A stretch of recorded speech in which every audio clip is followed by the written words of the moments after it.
Thank you and good evening.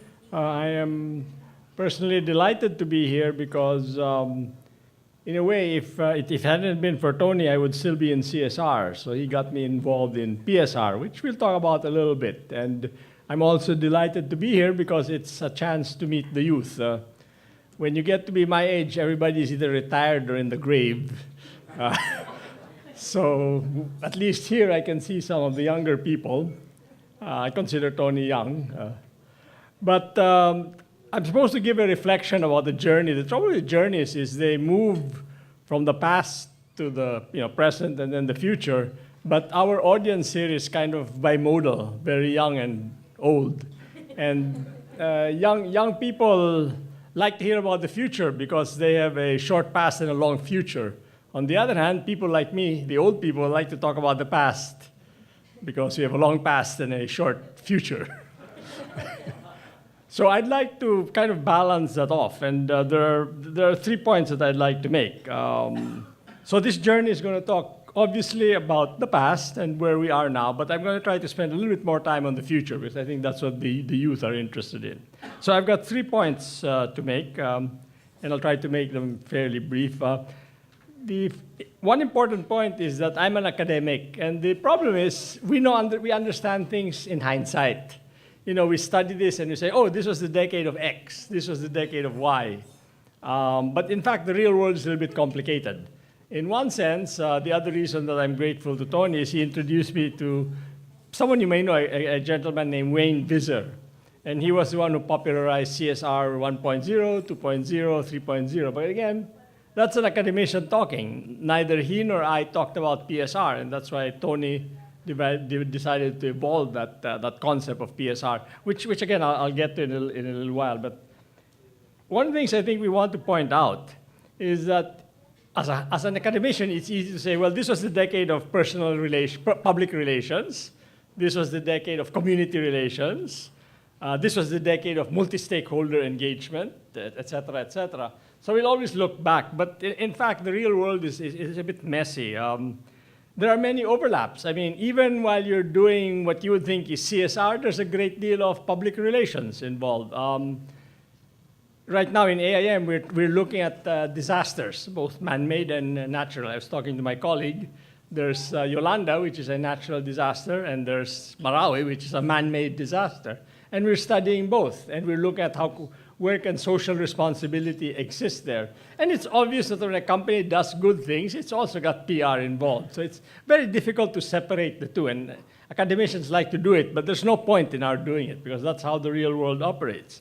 There are also pendulums in terms of how CSR evolves. And I'll talk about it in the third point, but sometimes CSR is very internal oriented, sometimes CSR is very external oriented. I'll give you an example in a little while. So there are overlaps, there are pendulums, and there are cycles. Sometimes, in good times, there's a lot of CSR. In bad times, whether you like it or not, together with the advertising budget and other things, they cut back on CSR. So when we talk about it, it seems very clear. But in the real world, it's not that clear. And the point I wanted to make is exactly the point the previous speaker made, that actually personal social responsibility began in the decade of, when was that, Dr. Tupon? About the 90s, when Tony set it up, early 90s? So you see, it's been going around for a while. It's only now that it's getting traction. And again, partly because, like I said, the real world is messy. We didn't recognize its importance until now. So the first thing is that we have to understand what is going on, and we have to understand how things are working. But the other point, this gets me to the next point, talking more about personal social responsibility. You have to start fairly young, and I'm going to give a different example.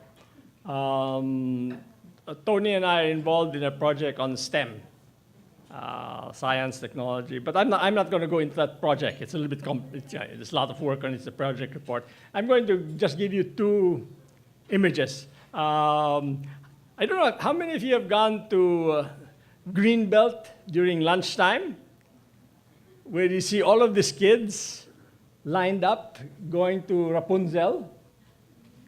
How many of you have seen it? You know, there are like hordes of them. They're watching Rapunzel, and you know, there's this somebody with number 1, there's a school name, number 2, another school name, different uniforms. And okay, that's good. I think it's good for them to get creative. But I'll give you a different example. I've been teaching in Nagoya for the last 3 years, and purely by accident, I went into the Museum of Science that Nagoya has. That Nagoya has. It's the 3rd largest city. And that museum is dedicated to the youth learning engineering and math. And it was in Japanese, obviously. But you know, when I was looking at it, they were trying to, I don't know, how many of you here remember something called the Fibonacci ratio? It's a theorem that describes the ratio. But anyway, these kids were learning it intuitively. These kids were learning physics intuitively. Of course, it was in Japanese, but I could understand what they were doing, and I could see how much they had learned. And it struck me that the Philippines has a long way to go in building not just the creative arts, which are important, but also engineering and science. In the same way, we have a long way to go in building personal CSR. We've got to start early with the youth.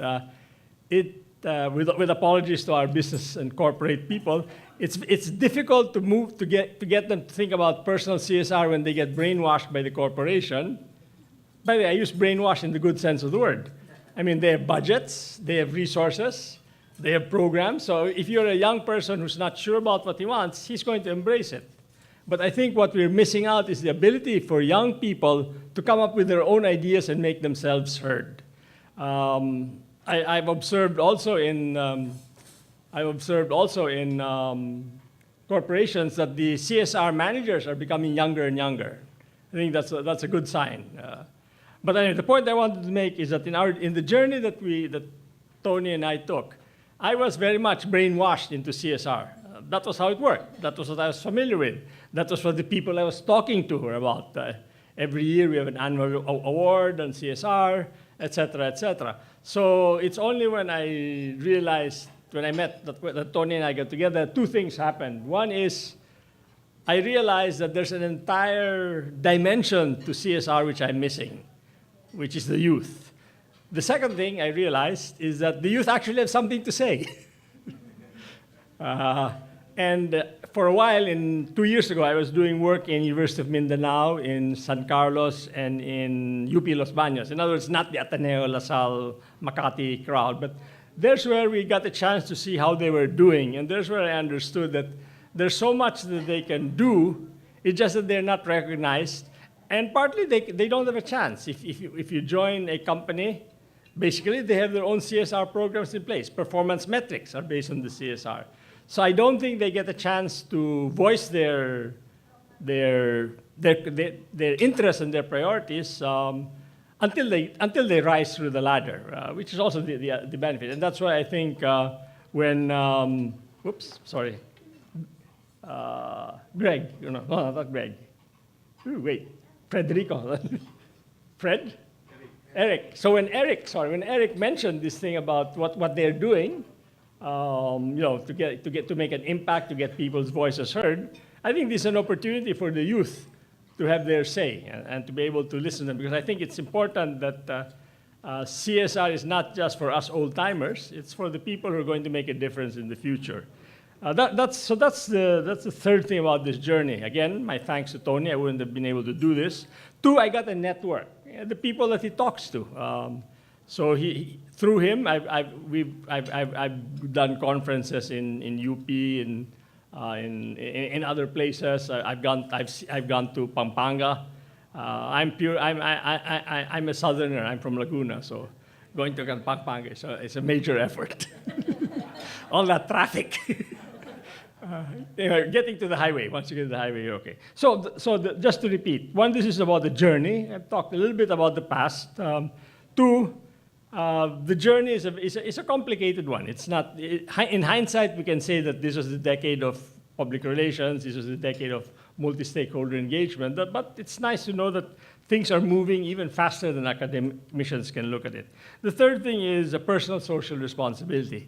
Like science and technology, you've got to start them young, get them early and enthusiastic about it.